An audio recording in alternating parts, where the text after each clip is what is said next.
Welcome to the Stormsurf video surf forecast for the week starting Sunday, February 19th. Looking at significant wave heights for the North Pacific Ocean, we see two areas of interest. One, a gale developing north of Hawaii, producing 26-foot seas aimed at the U.S. west coast with sideband energy at the islands.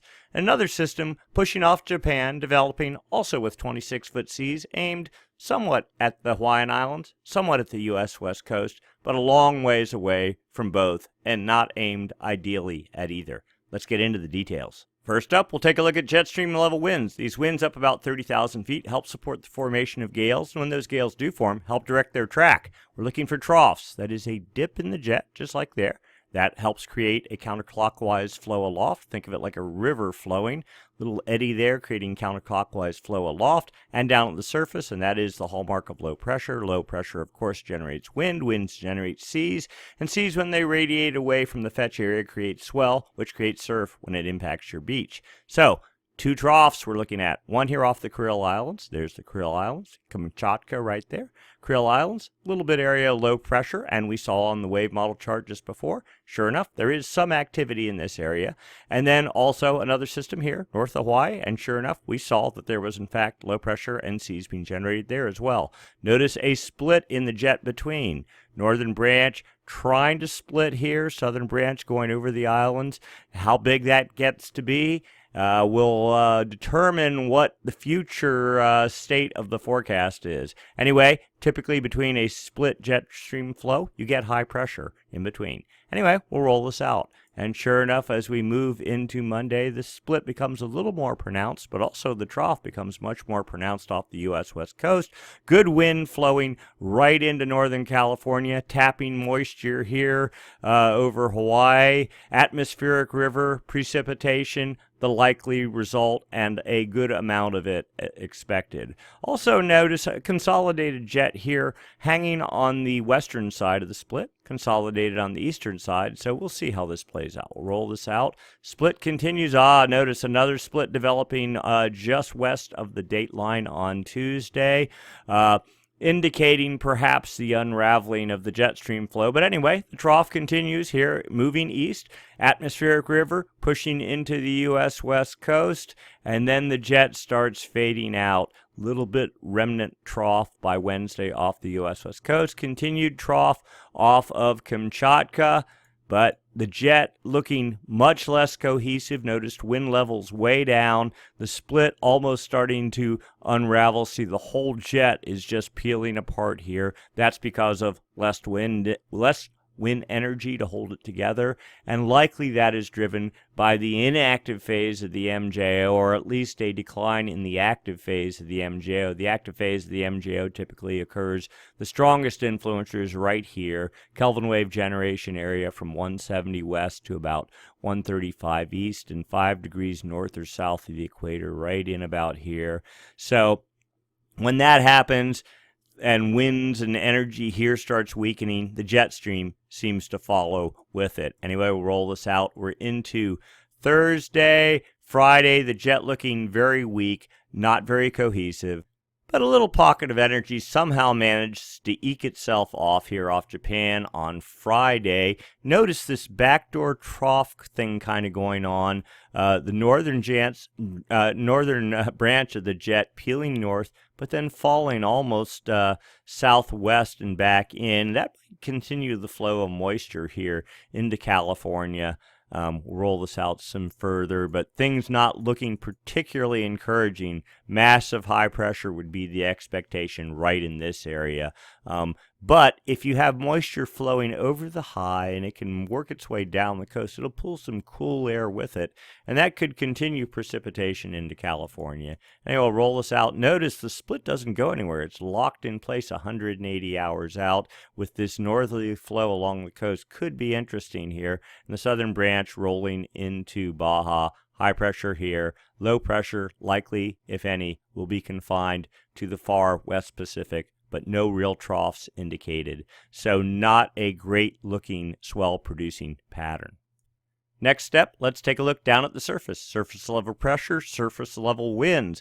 We know that there was a trough in this area. Sure enough, there's low pressure, 984 millibar low, creating winds from the west, 35 knots, as you can see here. Also, another little low, if you want to call it a low, barely, that was at about 1,000, I'll call it 1,000 millibars. That's hardly low pressure. Little patch of 35 knot winds. Good enough. 35 knot winds can get you maybe a 13-second period swell. You have about the same thing here. Notice high pressure in between. That's where that little mini split is starting to develop. We'll roll this out. Low pressure here moving into the U.S. West Coast. No real winds associated with it. Not a whole lot going on. All the energy confined here to the west. We'll actually roll this back just a step or two. Okay, we see our low pressure here. We're into Monday. We have 55 knot winds over a tiny patch here, just getting ready to move over the Aleutian Islands. But remember, the jet is starting to move to the north, and sure enough, that'll push that up north of the Aleutians. Another system pushing off Japan Monday night. 50 knot winds over a tiny little area, 984 millibar low. That too is probably going to get sucked north just because we know what the jet stream is doing. And these systems, actually the remnants of the two systems form a large low come Tuesday night. 30 knot winds, maybe patches of 35. That's not great for swell production. Little patch of 35, bigger patch actually of 35 knot winds come Wednesday, but confined just off the northern Kuril Islands and Kamchatka, making no eastward progress. High pressure developing here. Notice north fetch along the U.S. West Coast. Wind swell more than likely the result. Another low come Thursday night tries to push off Kamchatka. 45 knot winds, all aimed due north. Not much of a swell producer there either. And we'll roll this out. Now notice low pressure, a backdoor low starts forming, and by a bare minimal low, a 1,012 millibar low off of Northern California on Friday, falling south into Saturday. Maybe good for some precipitation there. Probably cooler temperatures associated with it too. Good for falling snow levels. Notice the storm pattern completely disintegrates off to the West Pacific. Roll this out. Here's our high pressure, 1036 millibar high, just as expected. Fetch moving down the U.S. West Coast. Almost looks like the start of a spring pattern. Not really sure if that's going to be the case or not. In spring, typically mid-February, March, you get high pressure sets up here, often driven by the inactive phase of the MJO, and you end up with about a 6-week blow of north winds. Water temperatures fall off rapidly. No real rideable surf, and things just get miserable. Well, it's already been kind of not particularly good as it is, and this would just be the icing on the cake to that sort of scenario. But this is it was a La Nina year. La Nina's all but gone now, but it would not be unexpected to see a good northerly blow in the February-March timeframe. That is typical of La Nina. And La Nina, though it may be dead in the ocean, is not dead in the atmosphere yet. Next, we'll take a look at wave models. We're going to go back in time a little bit to Friday, 2 days ago. And we're not interested in this system off of Southern California. That system has already come and gone. It was this small system north of Hawaii, 18Z Friday. It built up to, maybe 34-foot seas on Saturday, moving towards the U.S. West Coast, and it started fading. Another system formed just north of Hawaii. We are seeing that now right there, 26-foot seas, sideband energy aimed towards Hawaii, but in close proximity. It is 300 nautical miles for every 5 degrees north you go, or 600 nautical miles for every 10 degrees north you go. So roughly 600 nautical miles northeast of Hawaii, and also aimed at the U.S. West Coast. So there is some hope for some swell there. And now here we are, current time, looking at the models at low north of Hawaii, expected to move east-southeast but fade by Monday. Certainly some swell pushing towards the U.S. West Coast, but nothing large. Our system, first system that we saw here off of the Kuril Islands, barely ekes out 32-foot seas, pushing into the the Western Aleutians. Well, with a good area of 20-foot seas further south, but still, this is a good distance away from the U.S. West Coast. A lot of decay will occur on that swell, maybe sideband energy for Hawaii. Another system right behind it, let's see what it does. Tiny patch of, what is that, 37-foot seas projected. Maybe some energy for Hawaii from that, but that too heads to the north, not doing a whole lot, sort of decays, and that's the end of that. And then things go into a funk. We know high pressure is going to start building here, and we just don't see anything. We'll roll it out to 180 hours, and then the North Pacific goes to sleep, presumably driven by the split jet stream flow and presumably the inactive phase of the MJO. Well, if you can't have surf, you can have precipitation, and precipitation makes snow, and that's the same as surfing, but you're doing it on the mountains. So let's take a look at that. Here we are, Sunday night, precipitation moving into the U.S. West Coast. Snow levels pretty high right now.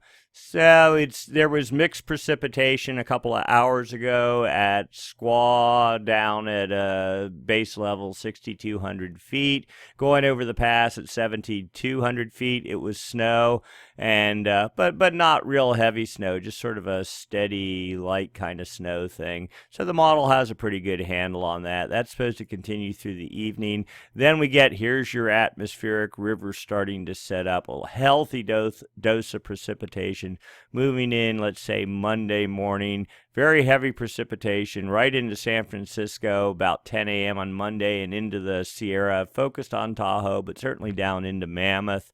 And we can see snow there. And continuing on into Tuesday, the atmospheric river itself dries up. But notice low pressure inland falling, trying to fall south, not making it. But we have snow into Tuesday night, and then fading out on Wednesday. Another system sets up off the leading edge of high pressure here. High pressure will wring all the moisture out of the atmosphere, very dry air, but you can get actually a little front ahead of that. And notice here we got this kind of cold air is the guess also moving down here. Again, precipitation on Wednesday night into almost Thursday, and then another low sets up. Remember, we saw backdoor trough, low pressure developing come Thursday, trying to get organized, and then come Friday, here we go, light snow, looks like, for the Tahoe area, maybe getting heavier into, Saturday or so.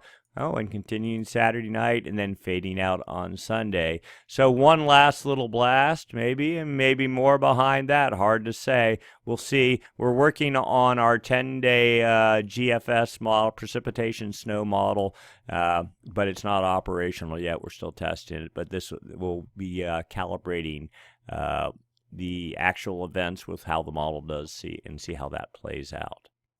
Let's take a look longer term at the Madden-Julian Oscillation and El Niño La Niña, commonly known as the El Niño Southern Oscillation Index, or Southern Oscillation. Next up, let's take a look long term at the Madden-Julian Oscillation and longer term, the El Niño Southern Oscillation.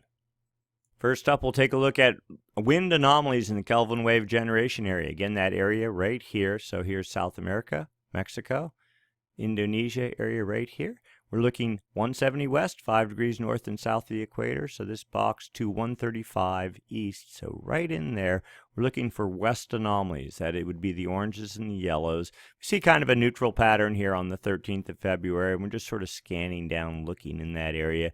We see, if anything, a declining westerly wind pattern, a building easterly wind pattern in the far West Pacific. That can be indicative of the building inactive phase of the MJO.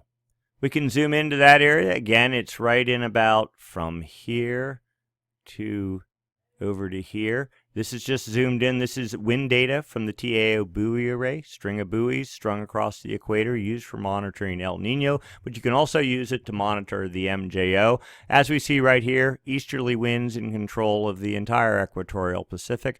Anomaly-wise, Neutral anomalies, they're not that strong. They look strong, but they're really not that strong. Pretty much normal for this time of year. But right over here in the western Kelvin wave generation area, we see weak easterly anomalies. That is certainly not a sign of the active phase of the MJO. It's more a sign of the inactive phase of the MJO, or at least La Nina.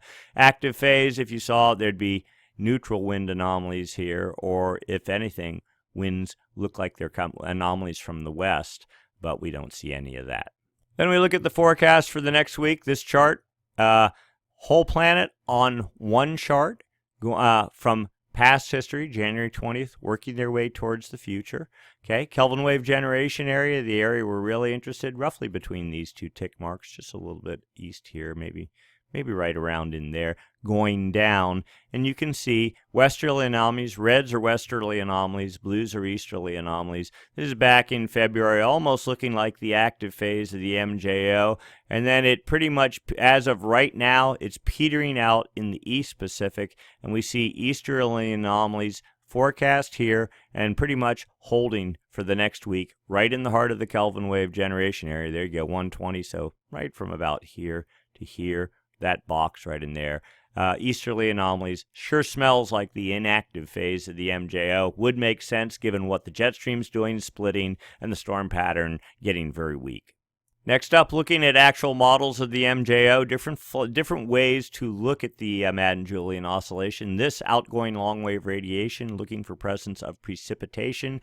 Blues would be more precipitation than normal, or basically what they call it outgoing long-wave radiation. Another way of saying you beam radar down on the ocean surface, bounce it back. If you get a weaker signal return, a negative number here, which would be blue, that means more clouds interfering with the signal returning, bouncing off the ocean, and that means the active phase of the MJO. A better return suggests high pressure, clear skies, and the inactive phase of the MJO. Right now, the inactive phase certainly looks like it's right over Indonesia. The active phase quickly fading, moving past or east of the date line. The forecast for the next week, as you can see, the inactive phase next 2 weeks, moving into the West Pacific. That would certainly explain why the jet stream is doing its thing. That was the statistic model, the dynamic model, GEFS model, GFS ensemble model.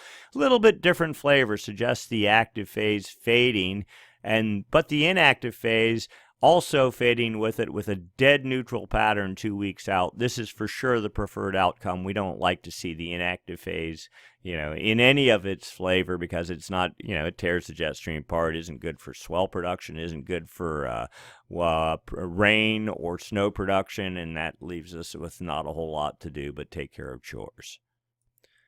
Phase diagram charts. These charts indicate where the active phase of the MJO is. So here is, assume you're looking down on the North Pole. MJO moves from west to east from the Indian Ocean over the maritime continent, Bali, over the West Pacific, dateline, under the U.S., and over the Atlantic, and back to the Indian Ocean, where the big dot is. That's where the active phase is. So this suggests it's in the Atlantic, basically over Africa, heading towards the Indian Ocean, and fairly strong the further away from that center part there. That's back on the 15th. It was quite strong indeed. Now it's weakening, getting ready to move into the Indian Ocean per the ECMF model. The GEFS model says basically the same thing. The forecast has it weak in the Indian Ocean. The GEFS says basically dissipating and non-existent. That's the active phase. It does not show the inactive phase. Now, the another way to look at it, upper level dynamics. The greens are areas supportive of precipitation, presumably the active phase. So this suggests that, and this is a 40-day chart here, not believable, but it sort of gives you a sense of how things are going. A week ago, it had a very strong inactive phase forecast pushing over the Atlantic. Now it looks pretty muddled, pretty weak, and moving from dateline region. This runs almost 2 weeks ahead of what actually happens down at the surface. That's our best guess.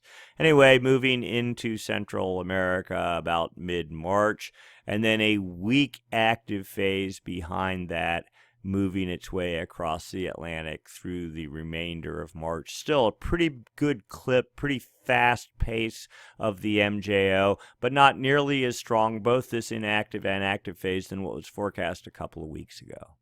And then finally, the trusty CFS model. This again, looking up at 850 millibar winds. That's up about 4,400 feet in the atmosphere. Past is back here, going to the forecast towards the top of the chart. Current data right here, suggesting Kelvin wave generation area right in from here to here. So draw lines the whole way up through this chart. Here we are currently, Kelvin wave generation area, suggestive of weak easterly anomalies right here in the Kelvin wave generation area, and westerly anomalies moving off to the east. We'll overlay the MJO. There's the active phase of the MJO, but we think it's actually a little bit ahead of there and that it's already moving out. Here's the inactive phase of the MJO, and as of right now, yes, you can see it. It's moved to about, let's say, 140, 150 east, so that's halfway to the date line. The forecast projects that it is to control the West Pacific through about middle of March. Okay, that's about what we've seen on other charts. Makes sense. Notice some westerly anomalies forecast in that area. Do a quick look here at equatorial Rossby waves. There it is right there, Rossby wave. So that's really what's to drive those westerly anomalies, not anything else. And then looking out a very weak kind of active phase pattern forecast. And again, look at these bombing west anomalies forecast in April. We don't believe any of that. This model has been continuously saying a month and a half out, and I mean since like November, that there was this big westerly event that was going to happen. It never happens. But let's take a look at the low pass filter. And here's the interesting part. So here is your, we'll call it La Nina, if you will. And by early April, it's supposed to be completely gone. And notice here, here's where we wouldn't call it El Nino, but it's the atmospheric influencer that creates El Nino. And notice this transition that's supposed to happen right here as we get into April or so. El Nino-like pattern taking shape. That's what the model senses. That's what's driving the westerly anomalies in conjunction with the active phase of the MJO. So we'll see. Maybe there is some truth to this. There's other data that we're going to show you that sort of helps support the idea that some sort of a wetter ENSO event might be happening as we get closer to late spring, early summer. So now we won't talk anymore about the MJO. We're going to talk about ENSO, or the El Nino's southern oscillation. In this case, it's actually La Nina. West Pacific in this chart, East Pacific here. We're looking at the ocean, a cross-section of the ocean on the equator, from due north to due south, over the width of the Pacific Ocean, looking at the balance of ocean temperatures.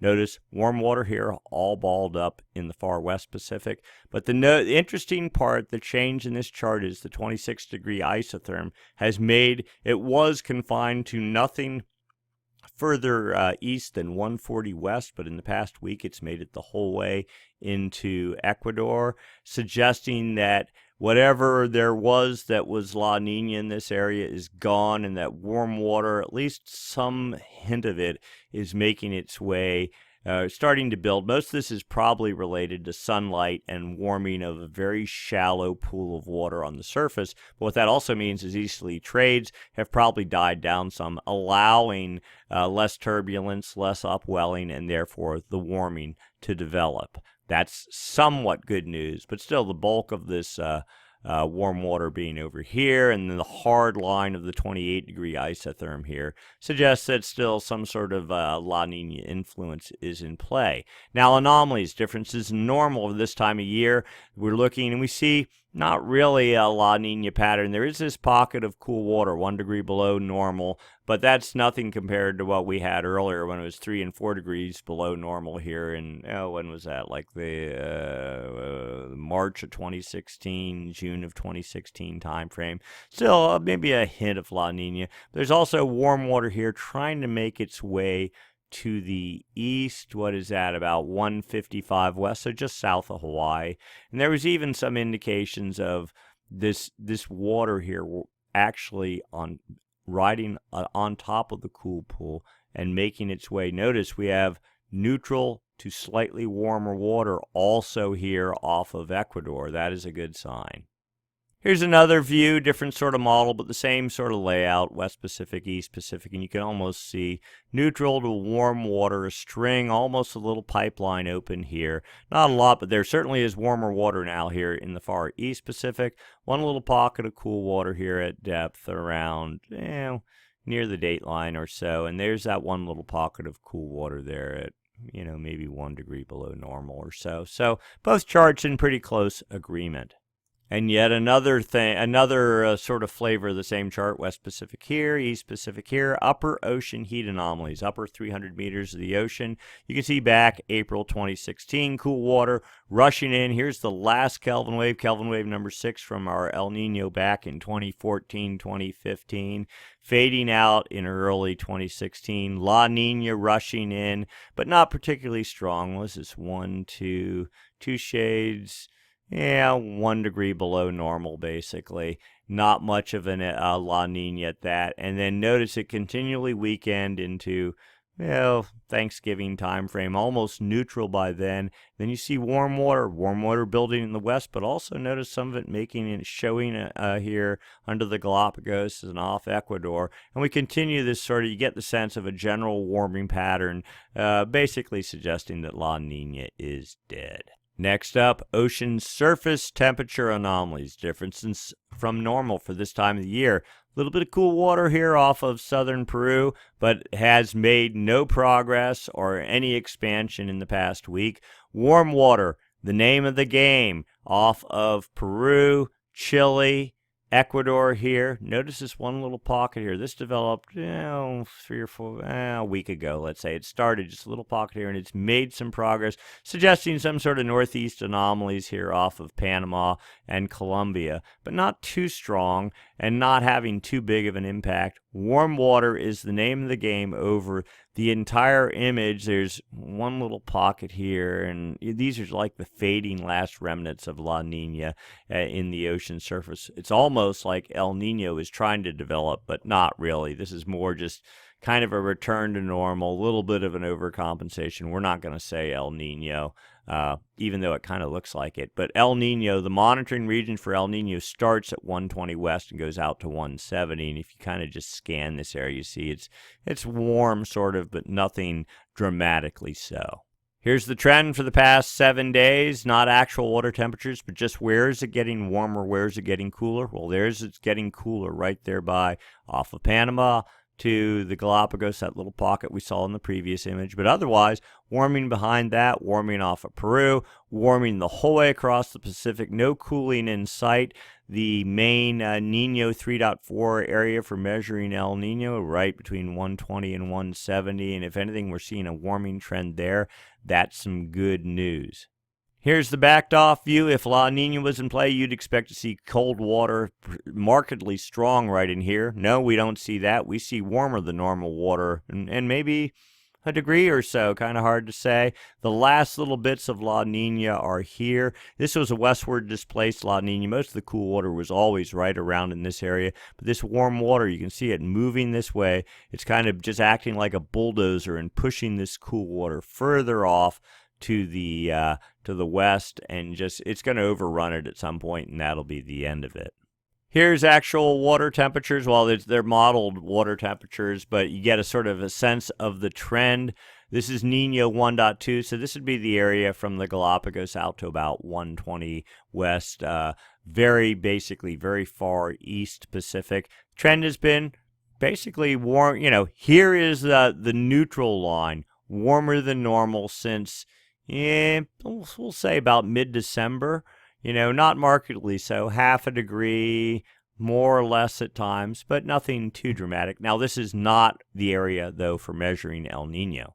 This is the area for measuring El Nino, the Nino 3.4 region. And as you can see back November, you can actually see pulses of the MJO in here, temperatures rising, falling a little bit. But the real dramatic eye-catching thing here is this big increase in temperatures. Not huge. I mean, we're talking 0.8 of a degree at its peak, falling back down to about 1/3 of a degree, or 0.364 as of today. But still, water's definitely warmer in the area that was predominantly cooler, indicating La Nina, now suggest at least a return to normal, we'll say, even though the temperatures look slightly El Nino-ish. So what's the effect of all this on the atmosphere? Because that's really what matters, right? It matters in what the jet stream is doing and how that contributes to swell production and precipitation for that matter too. So first off, we look at the Southern Oscillation Index, differences of pressure between Darwin, Australia and Tahiti. Positive numbers, like we saw a pretty good run of positive numbers here from late January through till, just looking right down this column here. This is the daily index through mid-February, Valentine's Day, basically. It was positive, suggesting the inactive phase of the MJO. Now, here's the interesting part. You get now, and all the data says inactive phase of the MJO, but here you have big negative numbers, February 17th. What could be driving that? And we take a quick look here. So Tahiti's right in this area. Low pressure. Well, there's been low pressure here. There's near typhoon in this area falling south. It's down here now. And there's been relative high pressure. Darwin's up in here somewhere. Relative high pressure. So that is what would drive this recent bout of deeply negative numbers. So this is at this point, we'll say, and you do get typhoons here when you have the active phase of the MJO, and that is typically what you get. You get these big downward spikes. So this is not expected to last long. This is probably a byproduct, though, of the active phase of the MJO when it was in control, but now it appears to be fading. So anyway, 30-day, the average, the long-term average, getting negative, minus 2.59. The 90-day running, and you can use this really for looking at the inactive or active phase of the MJO, and we'll take a look at a graph in just a second. 90-day running average, hovering right around 0.77. So this is indicative either if it's positive, then you would say La Nina. If it's negative, you would say El Nino, but we're seeing neither of that, kind of neutral.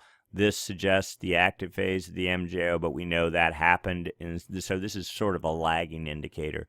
And let's go look at the graph now. And here we go, 30-day moving Southern Oscillation Index, and this goes way back in time, January 2015 into 2016. This was El Nino, way negative numbers, minus 20, minus almost 25. This is a 30-day average of down around minus 25. Now, then we saw La Nina, temperature, or the SOI index moving positive, but not in November. It took a big pulse. So you can actually see, the active phase of the MJO, these downward pulses, and the inactive phase, these big upward pulses. We had a big active MJO pulse in the October-November time frame. Things have been kind of creeping up, but now here we're still in. This is suggestive of some sort of a trend towards the active phase of the MJO, but that will probably be short-lived and start creeping up again in the next couple of weeks. And then one other index, it's the ESPI index, very much like the Southern Oscillation Index, only its differences in precipitation.